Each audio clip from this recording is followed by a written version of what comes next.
There are many very famous First Ladies in America's history. Dolly Madison, Mary Todd Lincoln, Eleanor Roosevelt, Nancy Reagan, and Michelle Obama, just to name a few. All of the women who are married to the president have left their marks on our country in one way or another, but not all are remembered for their contributions. One of these is Louisa Adams, wife of President John Quincy Adams. Louisa Thomas says we should know more about this remarkable woman, so she researched the First Lady's life, and the result is her new book, Louisa, The Extraordinary Life of Mrs. Adams. Thomas says that Louisa was different from any president's wife so far in that she was the only foreign-born First Lady in American history.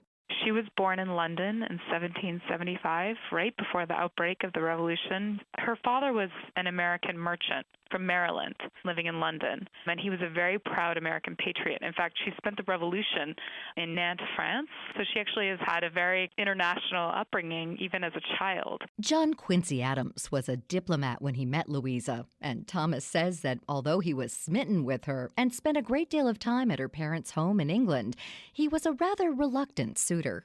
He knew, for one, that his parents were going to be quite upset with his choice of mate because she was not quite American, even though she had been raised to call herself an American and had been raised and told to marry an American.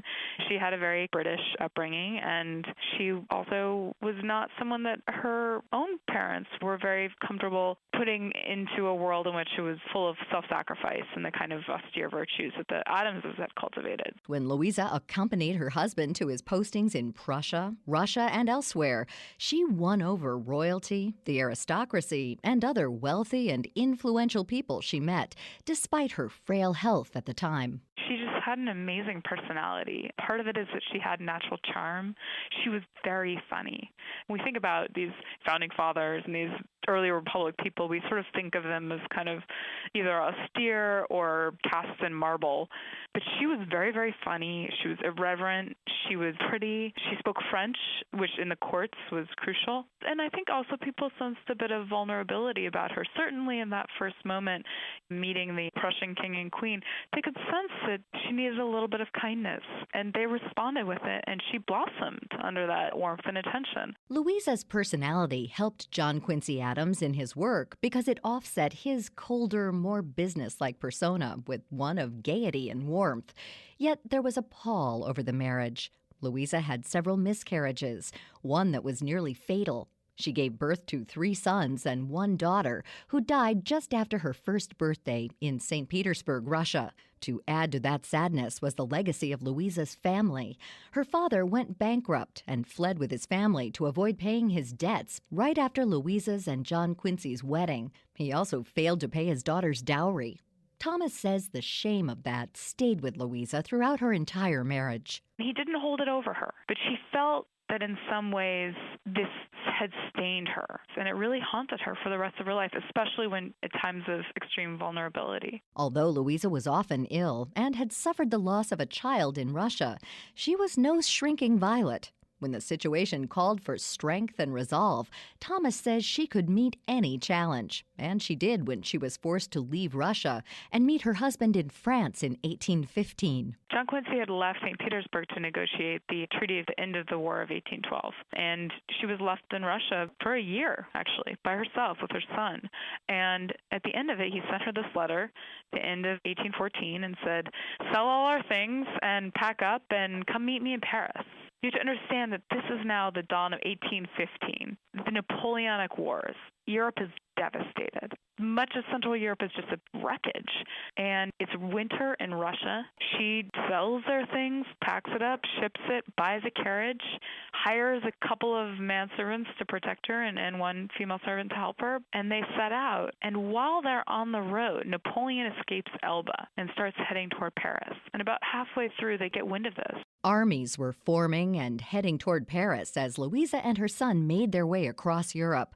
Thomas says that she dug deep to find the courage to make the trip, using all of her resources to fend off danger. It's rumored that she's Napoleon's sister. It's rumored that there's a carriage with a woman on it headed toward Paris. No one would be that crazy. So there's a rumor that she encourages that she's Napoleon's sister, and it gives her some protection. She had this idea that she was very weak. And this is part of the expectation for a woman at the time. But the truth is that she was incredibly resilient, and when she was tested, she just thrived. She really, really withstood that and flourished with her menservants who had been hired to protect her fled. They were scared. They left her. She went on. John Quincy's expertise in foreign affairs continued after the couple were reunited.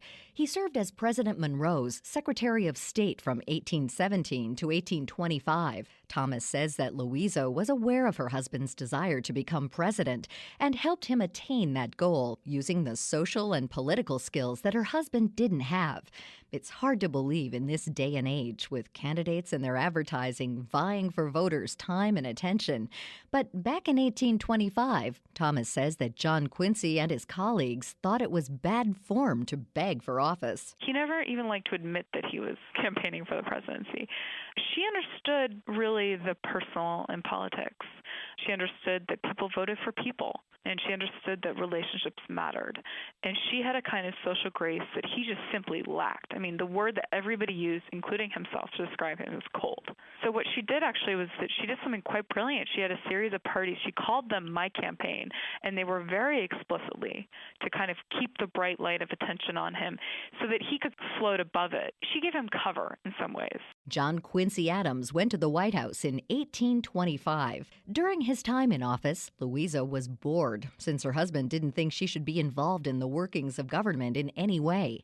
She still held some social events, but Thomas says she spent most of her time in her room, no longer the focal point of Washington society. When John Quincy lost his bid for a second term in 1829, Louisa thought that politics was over for them and they would retire to their home in Massachusetts.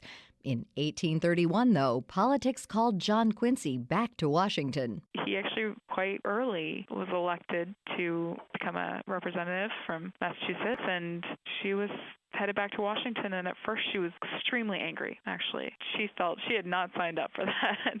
In the end, she came to understand that this was his life, and in a lot of ways it was her life too. Thomas says that Louisa not only had the burden of being a politician's wife, she also had to bear the grief of their eldest son George's suicide and the death of their second son John just a few years apart. During his tenure in the House, John Quincy embraced the abolitionist movement. Louisa was also anti-slavery and began reading and corresponding with the Grimke sisters, famous abolitionists and women's rights advocates of the time. Louisa read one of their pamphlets about women, basically women's rights, and she wrote Sarah Grimke a fan letter, essentially, and they struck up a correspondence. And this was also involved in Louisa's own personal development about how to think about slavery as well. But she really started to think about what kind of education she had received and what were her rights and what were her responsibilities. And she certainly would not have called herself a feminist. No one was a feminist back then, really. But she was kind of interested in a way that was ahead of her time. John Quincy Adams died in 1848, and Louisa died 4 years later from a heart attack at the age of 77. She was survived by her youngest son, Charles. Upon her death, both houses of Congress adjourned in mourning, the first time a woman's death was honored by the federal government. Thomas says that although she wasn't as well known as many other first ladies, Louisa Adams left an important legacy to America. Her life gives us a view of history that is really, really rare. At a time that most lives were very constrained, the range of her experiences is fascinating, and few people will give you such a revealing glimpse into the past. She played an important role at a formative time. But I think actually really what most excited me was her inner life. She really gives you access to her hopes and her fears and her devastations and triumphs in that rare and thrilling way. She really made history seem human. So I think it's at once a chance to sort of think about these big forces in the early republic, but also to see the intimacy, of the real kind of urgency with which decisions were being made, with which history was unfolding. You can read about the life and times of our only foreign-born First Lady in Louisa Thomas's biography, Louisa, The Extraordinary Life of Mrs. Adams, available in stores and online. She also invites listeners to visit her website at louisathomas.com. You can also find out more on our website at viewpointsonline.net. You can find archives of past programs there and on iTunes and Stitcher. Our show is written and produced by Pat Reuter. Our production directors are Sean Waldron and Reed Pence. I'm Marty Peterson. Spring is when many people brighten up the house with a new coat of paint. And as you get ready to refresh your home, remember the importance of prepping your walls for painting. Here are some tips to make the most of your painting prep. First, move all furniture away from the walls or toward the center of the room and cover with a tarp. Then make sure your walls are clean and sanded down. Wipe the walls with a damp towel or sponge and allow them to dry before painting.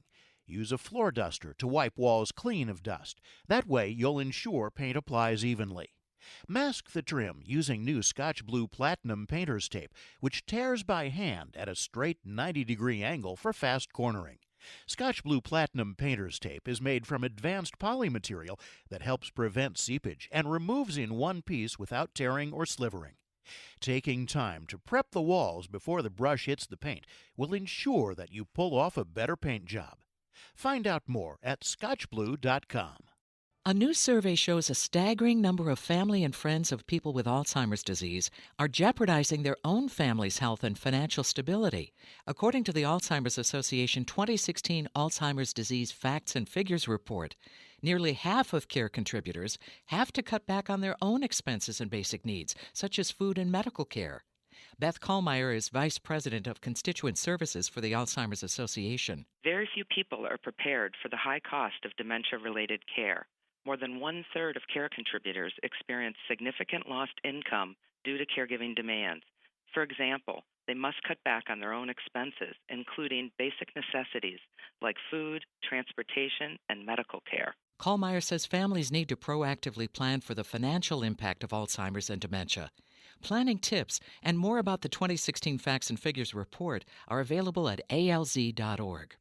In today's hiring process, 82% of HR managers say interviews over the phone are key to landing a job. That's why TrackPhone is teaming up with Dress for Success for a second year to expand the Success is Calling program to give women the knowledge, resources, and confidence necessary to thrive in interviews. In 2015, the majority of 300 Success is Calling graduates landed a job. And this year, the program aims to reach twice as many women. Actress Vanessa Williams is a big supporter. I know firsthand how important building and showcasing self-confidence is when you're interviewing for a job. I'm thrilled to support the Success is Calling program, which not only helps to empower women to pursue the jobs they love, but also equips them with the skills needed for success in the workplace. Throughout April, TrackPhone will donate 20% of its handset sales at Walmart up to $525,000 to Dress for Success. And they'll provide each Success is Calling graduate with a smartphone and a year of services they enter the workforce. For more information, visit tfsuccessiscalling.com.